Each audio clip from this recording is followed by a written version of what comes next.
Through enduring hardships, the tears of pain I shed today will be the tears of joy I shed tomorrow. I am Coach mjdtiger, certified life coach and mentor. Through passion and purpose, aiding those through the valleys, over the mountains, and conquering the volcanoes of life. While free yet connected to everything, every place, and every person around us, we can obtain a life of freedom and wellness through passion and purpose. There is no end. You are here now. And if no one has told you this today, I love you. You deserve to hear that. Salute to you all. The brave never fall. Learn, laugh, and level up.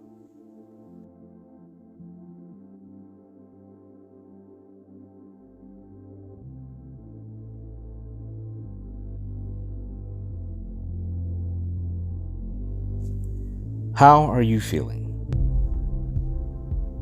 Take a moment to do a self-check-in for yourself. Do this every morning, throughout the day as needed, and every night before you close your eyes for sleep.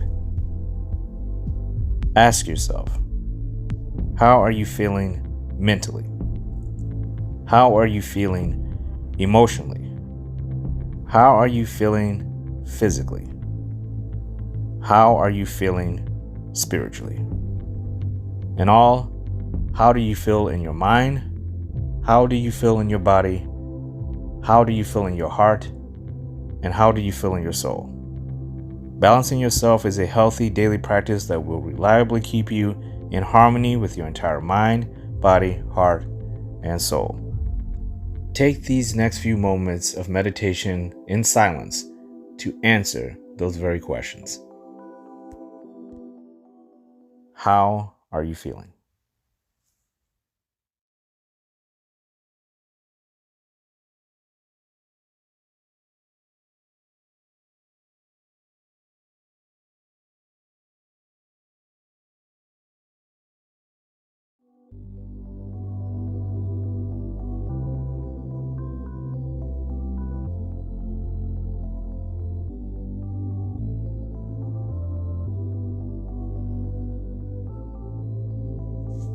Something to think about every day, every single day.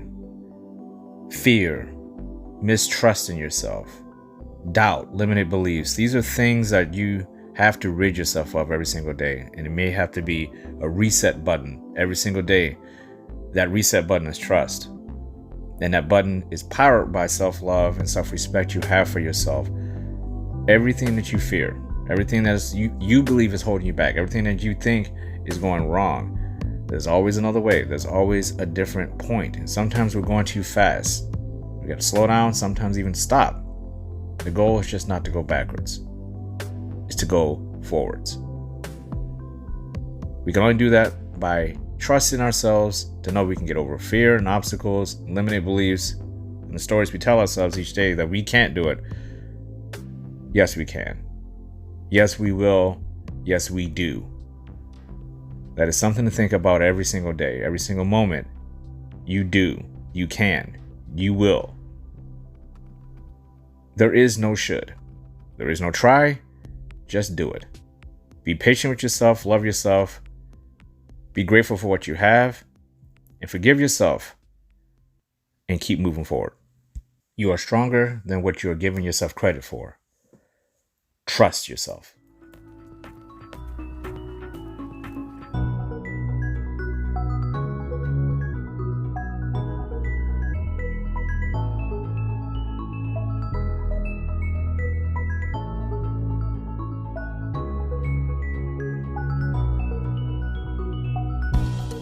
You are.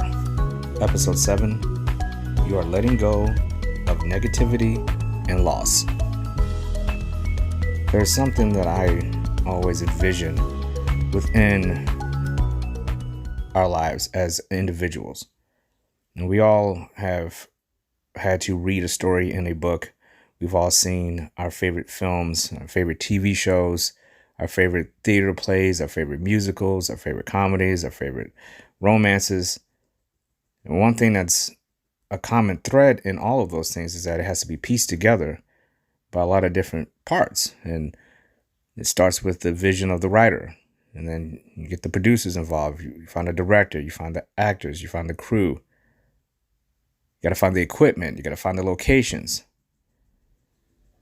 And if we reduce everything back down to a single atom, a singularity is what I always say, just reducing yourself back down to where did it all begin? Where was the genesis of where you are in your current life? When you do that, you find that you are that initial vision and writer of your story. Your story. And in that, what type of story are you writing?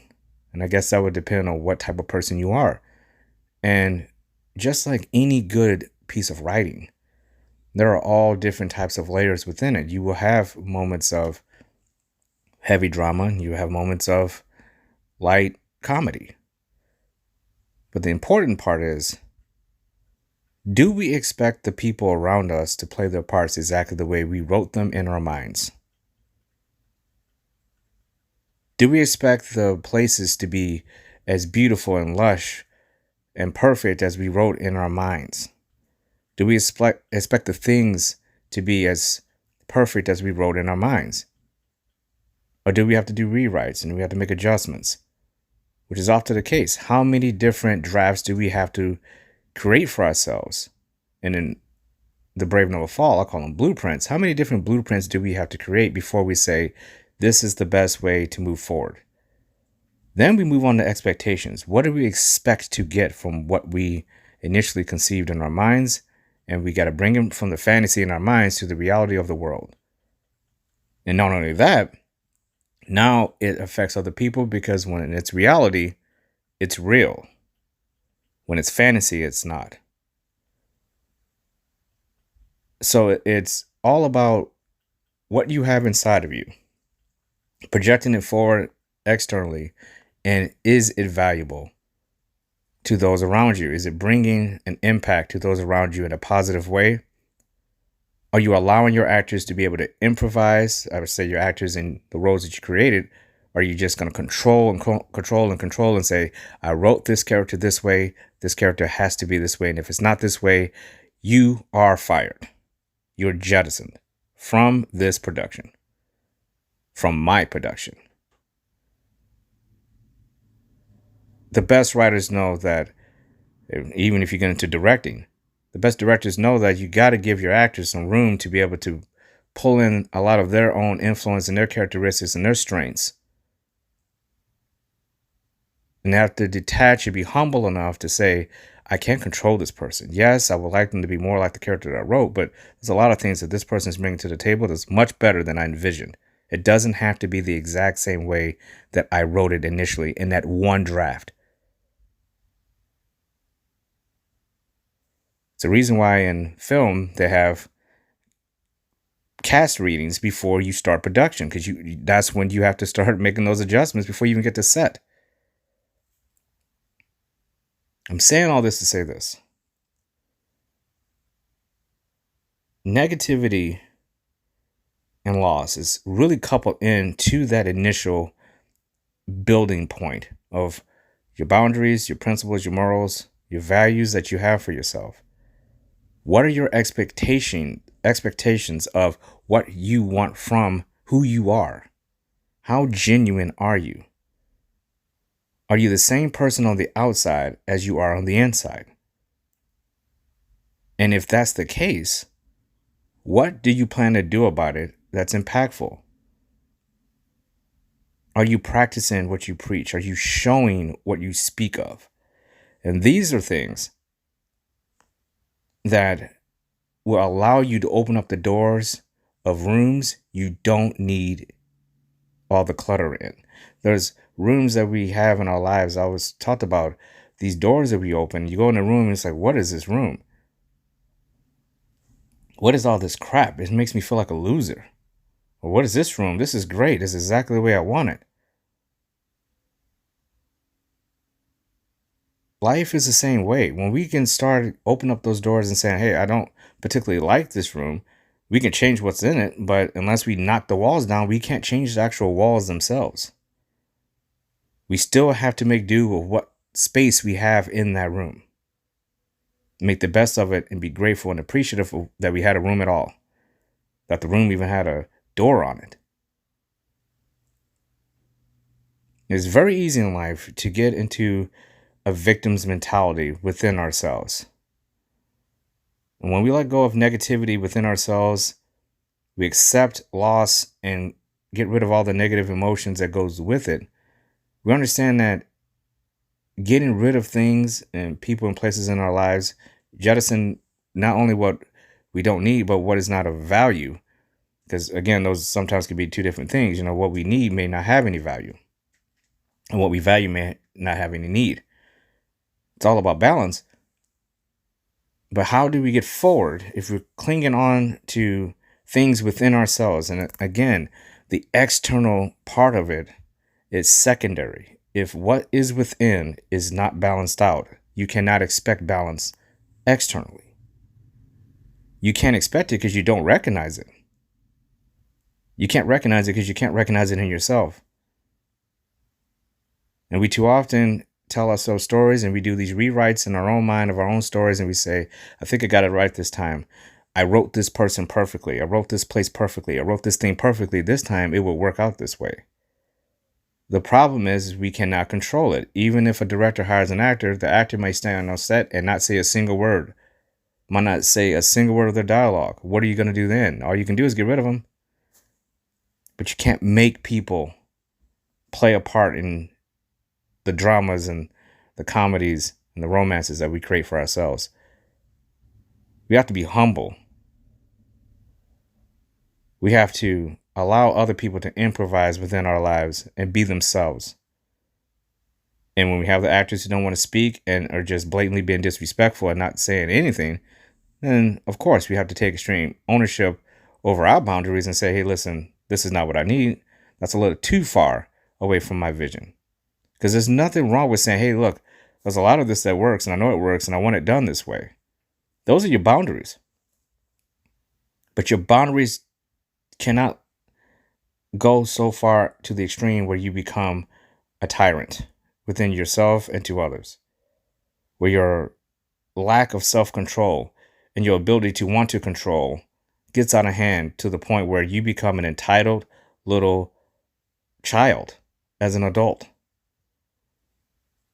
I don't believe that any adult who has taken the time to listen to themselves and figure out the things they want in their lives, I don't believe that it's not a choice once you've done that, not to treat people how you want to be treated, not to give and to listen and to receive and to understand all around you that you should be grateful for, and put it in the proper perspective and understand that life will never, ever be as simple and as easy as you believe.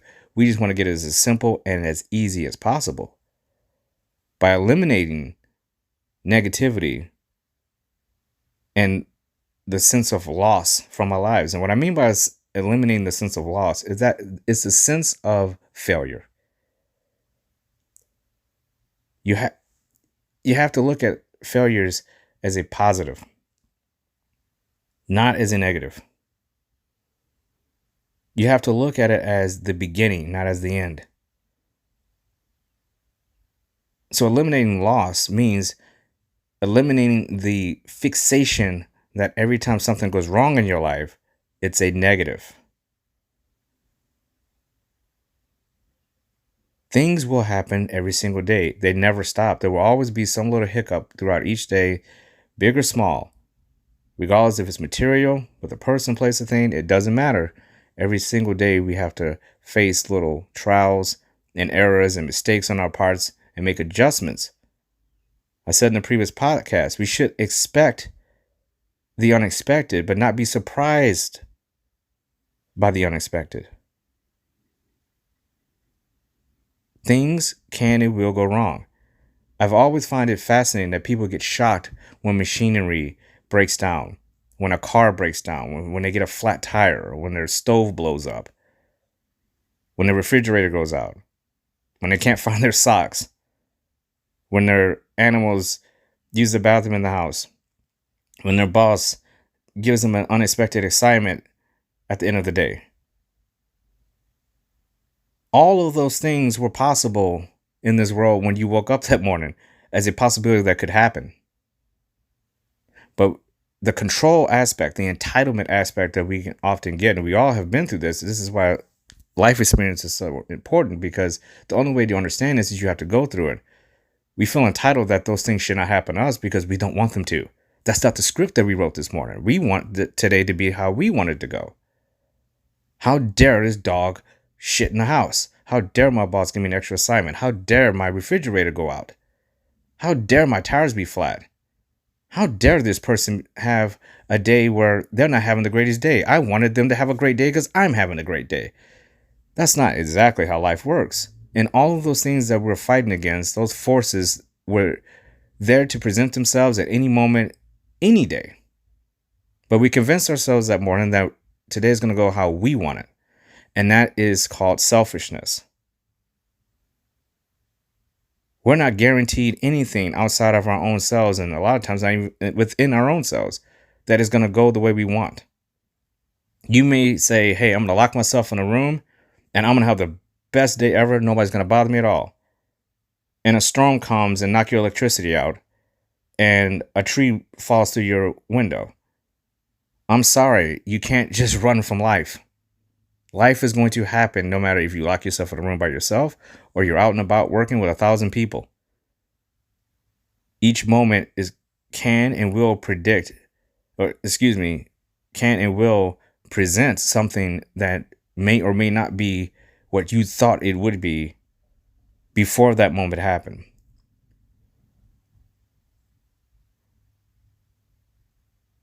So when these moments happen, we have to find ways to let go of the negativity of that moment and the loss of what we thought we wanted to have when it happened. The loss of, damn, I really wish that had went differently. You have to jettison that mindset. It didn't go differently. It went exactly the way it was going to go. And the moment we start pointing fingers and blaming other people for why that moment happened, instead of just saying, it's a moment, I can be an adult and adjust to it and see what positives I can drag out of this. It sucks. I got to deal with this. But how can I make this issue, this hiccup, this bump in the road? How can I make this as easy and simple as possible without stressing myself out long term? And that may be a financial thing. That may be a commitment. That may be all kinds of things. But that issue presented itself for a reason. And we have to now detach and find out what is the most efficient, quickest way I can get this done and still it be simple and as peaceful as possible. And maybe this is going to drag out long term, but I still got to find a way to make this peaceful and as simple as possible. And how do we do that? We be grateful for all the other things that didn't go wrong in that moment. It is so easy for when something to go wrong, for us to forget that for every one thing that goes wrong, 100 other things could have went wrong right along with it. For every one trait we find in a person that's wrong, there could be 100 other traits within that person that could be wrong. Entitlement, selfishness, control. Lack of ownership, lack of accountability leads to those type of thoughts where, oh no, this situation is negative because it happened to me.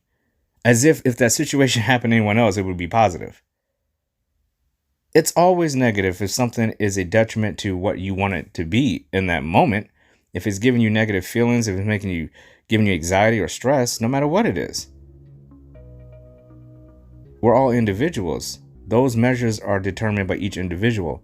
But what remains is negativity is negativity and loss is loss within each individual. And it's how we perceive and react to those things that makes those moments either something we can grow and learn from in a positive way, or we can take those negativities and loss and stack them and stack them and stack them and make a mound of failure and regret and me. Look at all these problems I have. You never solved any of the problems. You focus too much on the negative. You keep making the same mistake over and over and over and over again without changing anything. Maybe you're not taking enough risks. Maybe you're not pushing yourself. You're being way too comfortable. So when life makes you uncomfortable, you are not able to handle it. There are a lot of people out there who believe they handle stress well when they do not. And again, we are all victims of accusing other people of how they handle their lives. But this goes back to that initial writer. If I am the person who is standing in my shoes and I'm saying this is stressful to me, that may not be stressful to the other person, but it's stressful to you. Therefore, we cannot give our unsolicited advice on how someone should handle stress over a certain issue. But there does come a point where if those stressful issues keep piling up in the corner, and instead of fixing anything, you're waiting for someone else to fix them for you, or instead of addressing these things, you're waiting for someone else to take the blame and to be the person that is you could fall back on and say, this person, place, or thing is the reason why I'm not succeeding.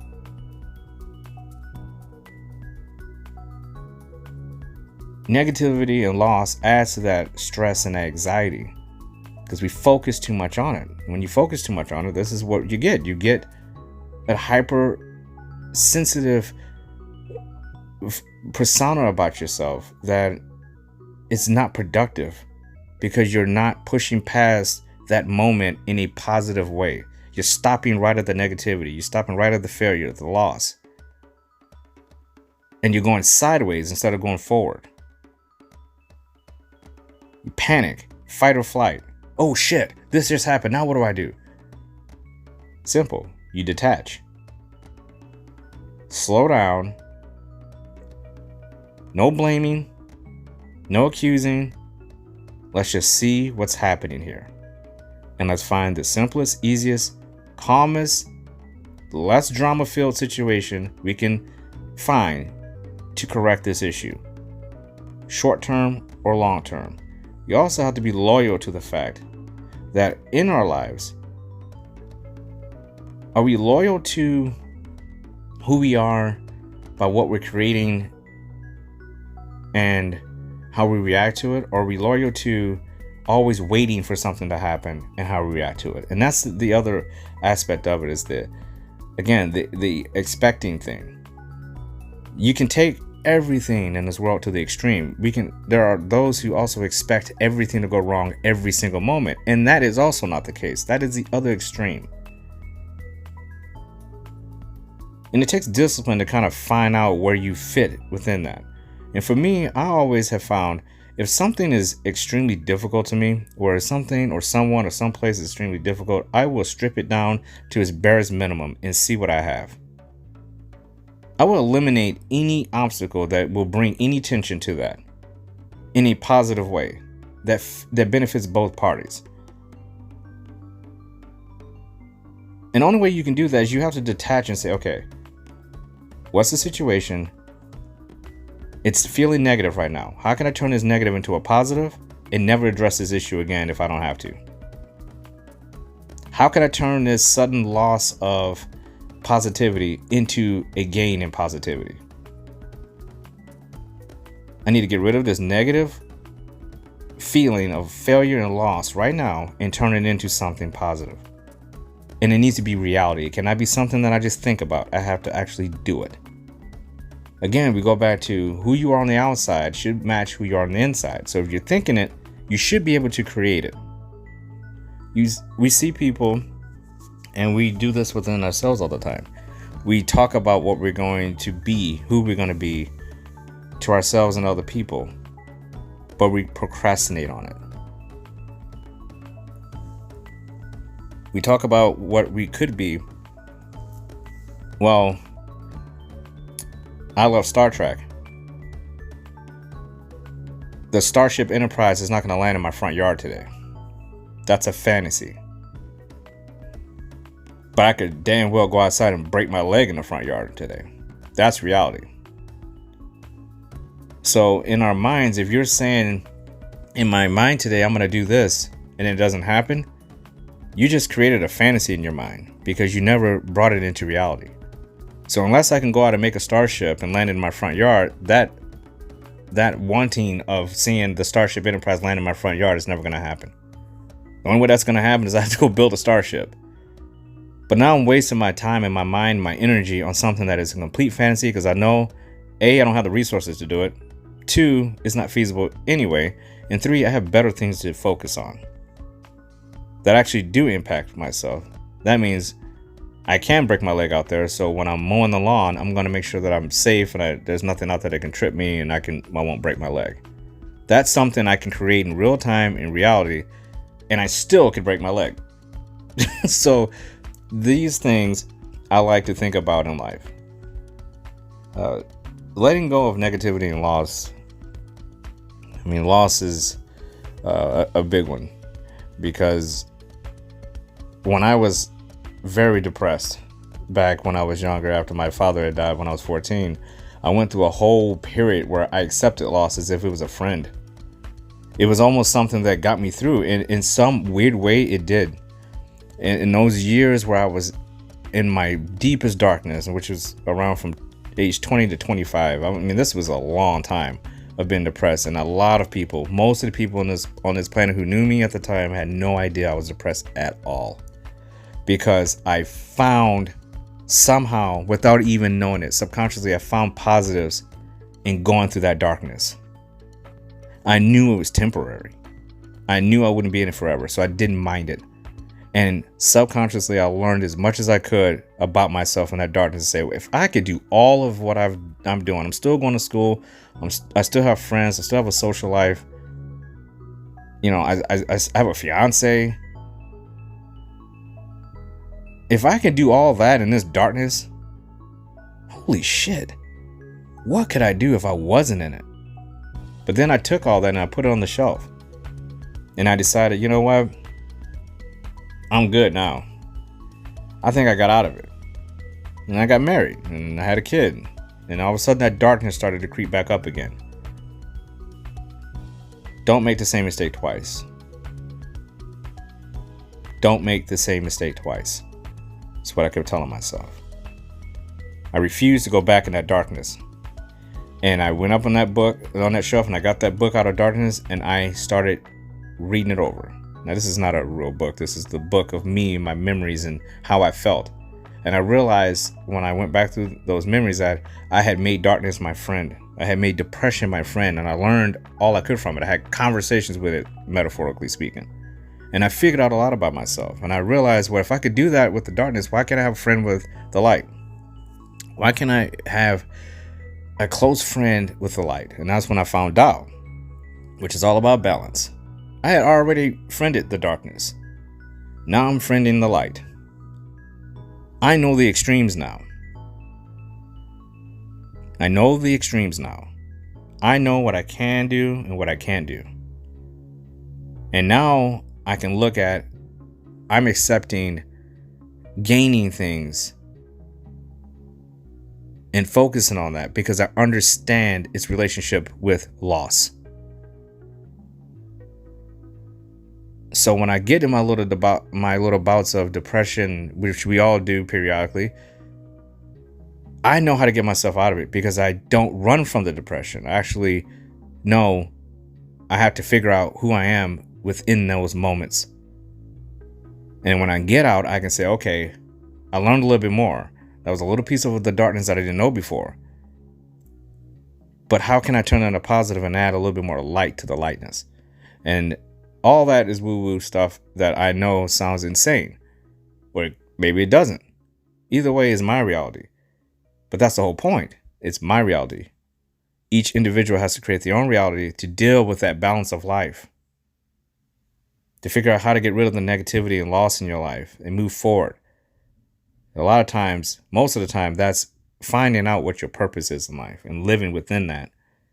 And not cheating yourself by being someone you know you're not because you're telling yourself a fantasy every single day. Salute to you all. The brave never fall. Learn, laugh, and level up. If no one told you this today, I love you. You deserve to hear that.